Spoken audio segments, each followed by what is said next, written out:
You woke up one day and you don't feel like your old self. Your energy's off, your body feels different, nothing feels the same.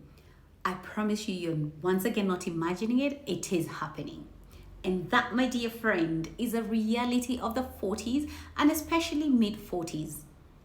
I'm officially welcoming you to the perimenopause stage of your life. And I also want to remind you to accept the fact that we are aging, and yet it is deeper than just formation of lines, wrinkles, and gray hairs here and there. The reason you're not feeling like your old self anymore, it's because there are a couple of things shifting in your body. Let's look at those shifts and what you can do to make it better. Number one, hormonal changes.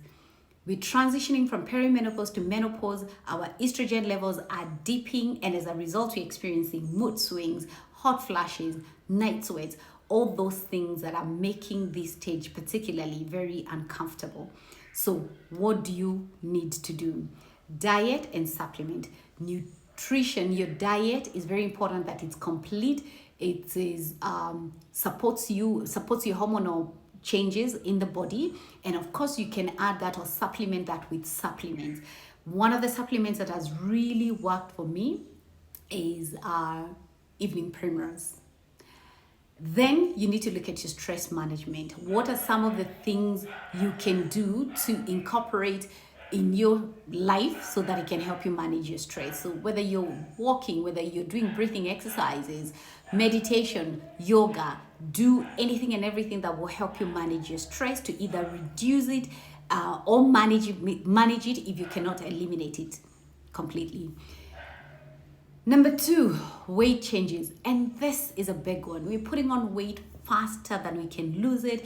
We tend to see it a lot in our midsection, and we feel like even if we're eating healthy, we're still, doing the things that we did before without us gaining. We're now gaining a bit more weight. What do you need to do in this case? And this one, my dear friends, I am sorry, no shortcut.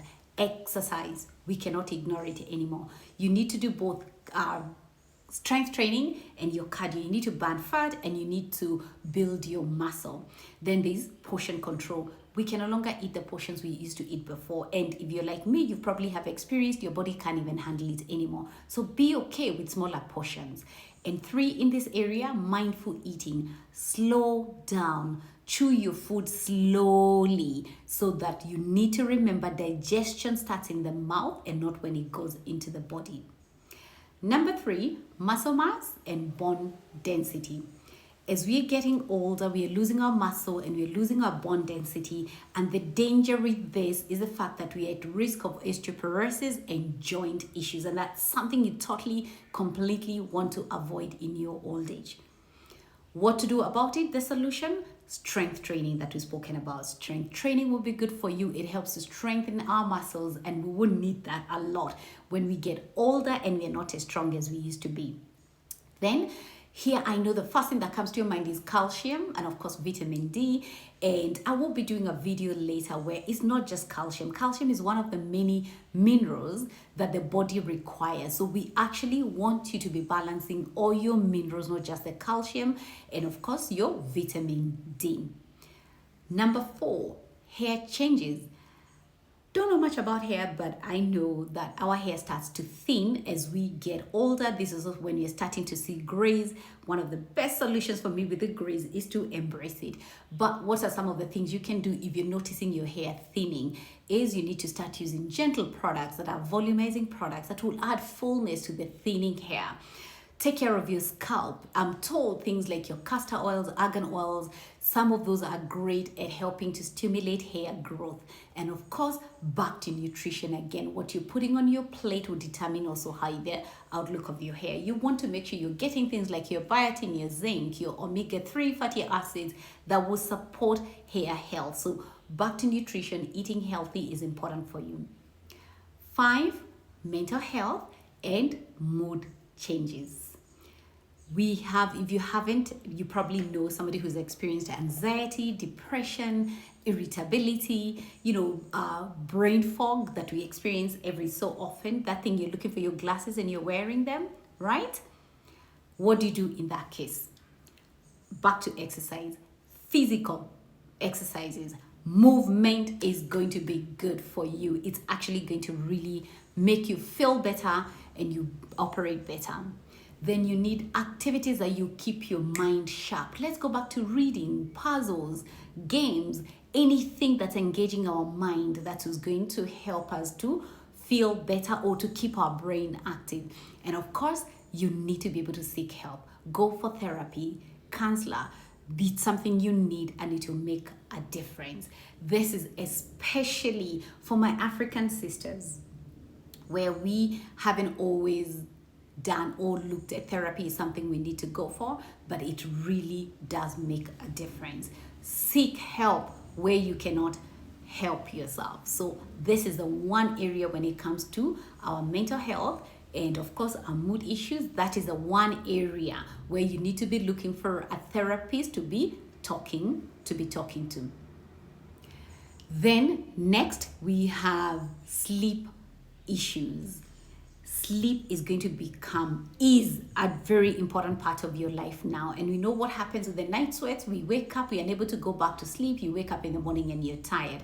So what are some of the things that can help you with your sleep? Start with a sleep routine. Like you go to bed at a particular time so that you're able to wake up at a particular time. Routine is key and it is important. Have a cool down routine. Whether you're taking, I don't necessarily want to say a cold shower, but if that works for you, that's fine. Whether you need to use a fan, whether you need to use AC, open windows, make sure you're not too hot, you're cooling your body down. Avoid drinks like your stimulants, like your caffeines. That will also affect your quality of sleep or even whether you're able to sleep or not. So those 3 things will help you manage your sleep better. And lastly, change that's shifting in your body is, we've spoken about your skin changes. Skin changes I've covered quite a lot in my previous video on skin care after 40. You can go watch that. And of course, we're speaking about product care or use of products, the right products, use of your sunscreens, and of course, going for treatments that will help the efficacy of your product, or going for treatments that would really make a difference. And in all the issues or the shifts that I've mentioned above, hydration is going to be key. With your nutrition, you need to make sure you're drinking water. Hydration, hydration, hydration. You need to make sure you keep your body hydrated.